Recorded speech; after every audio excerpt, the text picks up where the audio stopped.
Bonjour à toutes et à tous, ici Steven et aujourd'hui je vais vous montrer comment avoir Siri, l'assistant vocal sur votre iPhone, iPod Touch ou iPad, autre que l'iPhone 4S bien sûr, en utilisant le tweak Spire disponible sur Cydia. Donc cette fois-ci c'est une nouvelle méthode, on ne va pas utiliser de Siri Proxy comme je vous ai déjà montré, il faut utiliser le tweak Assistant Connect. Sur votre iPhone 3GS, iPhone 4, iPod Touch 3G, 4G, iPad 1 ou iPad 2, vous vous rendez sur Cydia, vous installez ce tweak Assistant Connect et vous installez aussi le tweak Spire. Donc ces deux-là sont disponibles gratuitement sur Cydia. Ensuite, il vous faut un iPhone 4S, donc que ce soit le vôtre ou celui d'un ami, hein, ça n'a pas d'importance. Moi, je suis équipé de mon iPhone 4S, vous pouvez voir que c'en est un, j'ai déjà Siri. Ce qu'on va faire, c'est qu'on va utiliser cet iPhone 4S qui dispose déjà de Siri pour envoyer des informations sur un appareil qui ne l'utilise pas. Donc on va utiliser le tweak Assistant Connect 4S disponible gratuitement sur Cydia. Et c'est celui-ci qui va nous permettre d'envoyer les informations de Siri vers un autre appareil. Donc vous l'installez, vous allez avoir une icône sur votre Springboard, une icône comme ceci, vous l'ouvrez. C'est donc à partir d'ici qu'on va pouvoir envoyer les informations. Pour l'instant, on ne le fait pas encore. Ce qu'on va faire, c'est qu'on va éteindre notre iPhone 4S. Donc vous maintenez le bouton Power et vous l'éteignez. C'est très important de faire cette étape. Après avoir éteint votre iPhone 4S, bien sûr, vous le rallumez, vous vous rendez dans l'application Assistant Connect 4S et dans celle-ci, vous lancez Siri et vous parlez. Test.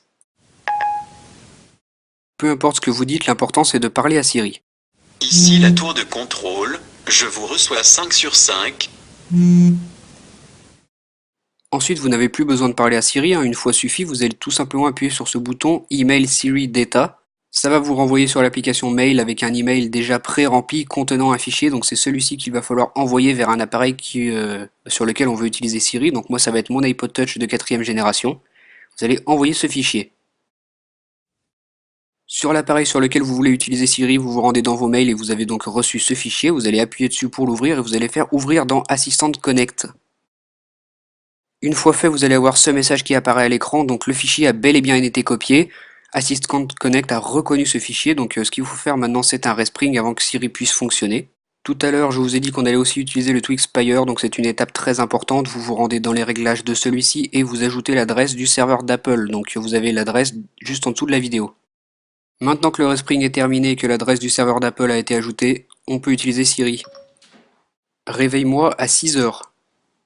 Vous voyez que cette manière d'installer Siri sur un iPhone, un iPod Touch ou un iPad est très simple, elle est beaucoup plus simple qu'en utilisant un Siri Proxy.